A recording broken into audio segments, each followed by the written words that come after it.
क्या हुआ जब एक व्यक्ति ने रात को निधिवन में कैमरा लगाकर भगवान श्री कृष्ण और उनकी रासलीला की सच्चाई पूरी दुनिया को दिखाने की कोशिश की। आखिरकार क्या था निधिवन का वो सच जो उस व्यक्ति ने कैमरे में कैद कर लिया। साथ ही आपको बताएंगे निधिवन का पूरा इतिहास, तो वीडियो के अंत तक जरूर बने रहे। आप देख रहे हैं Akashvani the message YouTube channel. दोस्तों, अगर आप चैनल पर नए हो तो सब्सक्राइब अवश्य करें और कमेंट में जय श्री कृष्णा जरूर लिखें।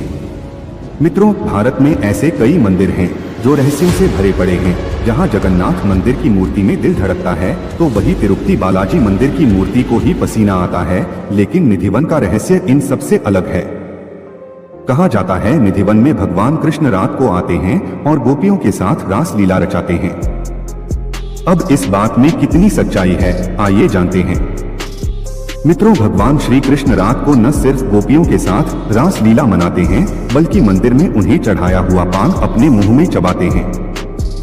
जो बिस्तर रात को उनके लिए बिछाया जाता है दूसरे दिन वो बिखरा हुआ मिलता है। भगवान श्री कृष्ण मंजन भी करते हैं और जो प्रसाद उनके लिए चढ़ाया जाता है उसे वो खाते भी हैं। यह बात हम नहीं बल्कि वहाँ के पंडित द्वारा बताई गई है।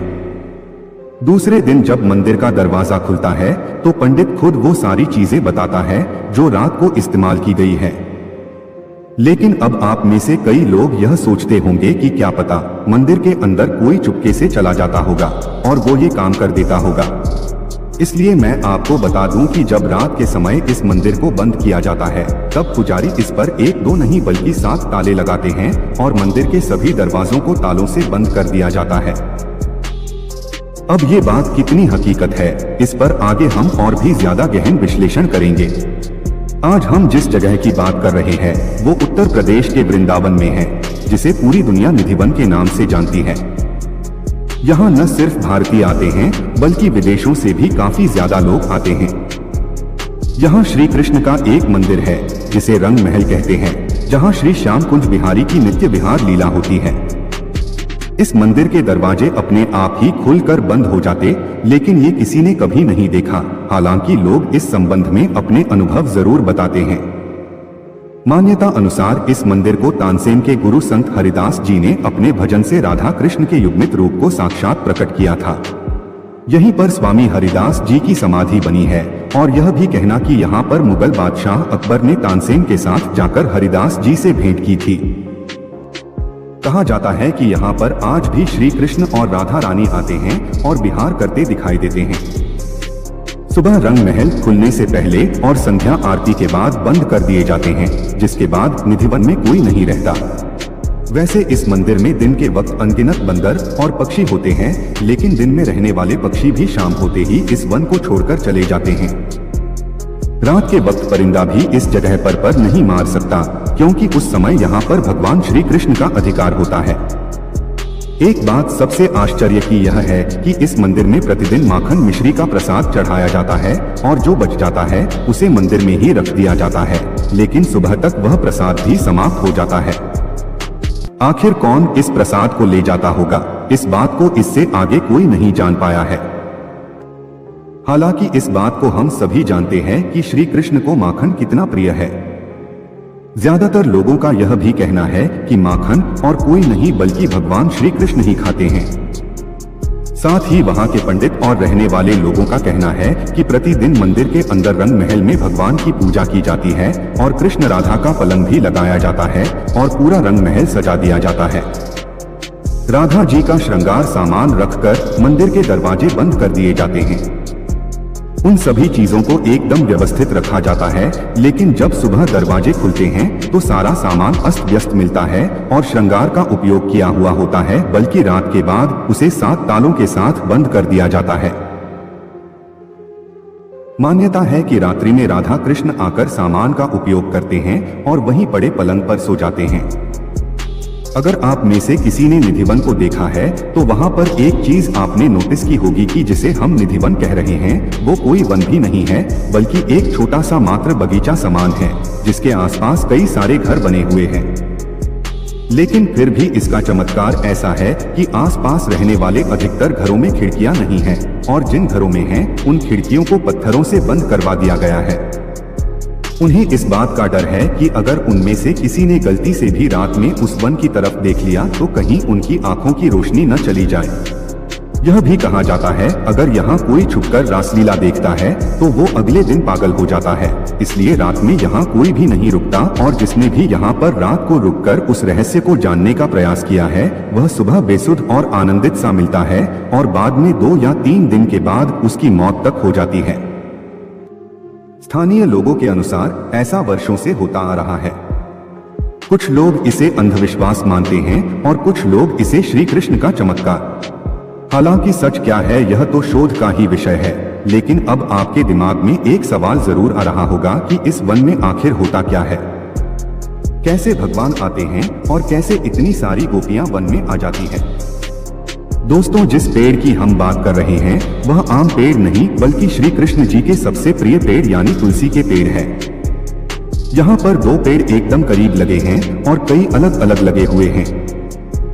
लोगों का ऐसा दावा है कि दोनों युगल पेड़ राधा कृष्ण में बदल जाते हैं और बाकी सभी गोपियों में बदल जाते हैं, जिसके बाद भगवान श्री कृष्ण की रास लीला शुरू होती है और सुबह वापस से अपने उसी पेड़ के रूप में आ जाते हैं। कहते हैं कि उन तुलसी के पेड़ की जड़ जमीन के अंदर तक जाती है, यानी कि पेड़ बाहर बड़ा होने की बजाय जमीन के अंदर फैलता है और बाहर से पेड़ वैसा का वैसा ही रहता है। कोई भी वक्त क्यों न हो इन पेड़ों की हरी भरी चमक कभी नहीं जाती। लेकिन अब हम बात करेंगे वहां पर गए न्यूज चैनल की टीम के साथ क्या हुआ था। वहां पर निधिवन के पेड़ को एक डोरी से बांध दिया गया था क्योंकि उन्हें हर किसी की तरह इस बात पर भी यकीन नहीं हो पा रहा था कि ऐसा भी भला कुछ हो सकता है।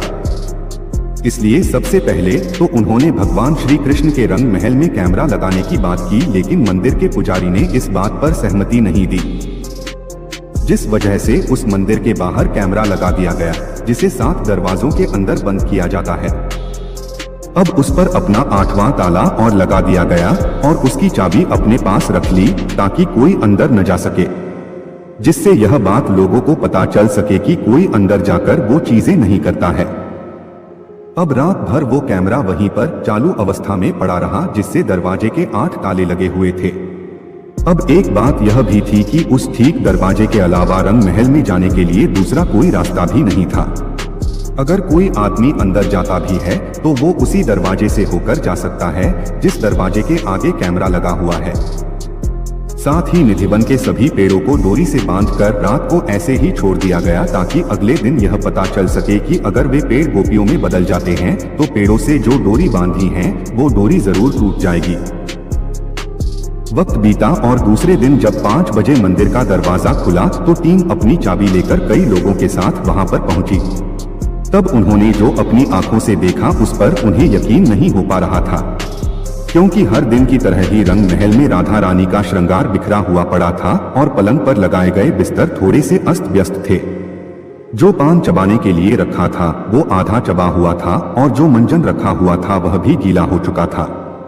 जो लोटा भर कर रखा था वो भी खाली हो चुका था। लेकिन वो टीम यहीं पर भी नहीं रुकी। उन्होंने उस चबे हुए पान को किसी एक्सपर्ट के पास जाकर दिखाया तो उन्होंने भी यही कहा कि यह किसी चूहे द्वारा चबाया हुआ नहीं है बल्कि किसी मानव ने चबाया है। हैरान होने वाली बात तो ये है कि जब मंदिर के अंदर कोई इंसान गया ही नहीं तो पान किसी इंसान ने कैसे चबाया होगा।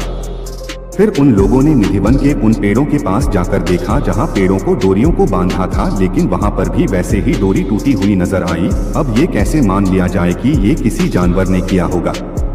वहां पर 1 या 2 पेड़ की नहीं बल्कि जितने भी पेड़ थे उन सभी पर यह डोरी बांधी गई थी, लेकिन अब वो जमीन पर टूटी हुई मिली थी, क्योंकि कोई जानवर इतना भी समझदार नहीं होता कि वह हर एक पेड़ के पास जाकर उसको तोड़ेगा। निधिवन की इस हकीकत का वीडियो काफी ज्यादा वायरल हुआ था। श्रीमद् भागवत के 10वें स्कंध में रास मझधार में भगवान श्री कृष्ण द्वारा शरद पूर्णिमा को यमुना पोली में गोपिकाओं के साथ महाराज के बारे में बताया गया है। आज भी शरद पूर्णिमा पर निधिवन में रासलीला होती है और इस विशेष रासलीला को कोई देख नहीं सकता बल्कि महसूस किया जा सकता है। दोस्तों, आप में से कौन कौन निधिवन के इस चमत्कार के बारे में पहले से ही जानता है? अगर आप इसके अलावा भी कोई अधिक जानकारी जानते हैं जो आपके पास है और वो हमसे मिस हो गई हो तो हमें कमेंट करके जरूर बताएं। साथ ही जय श्री राधे कृष्ण जरूर लिखें। धन्यवाद।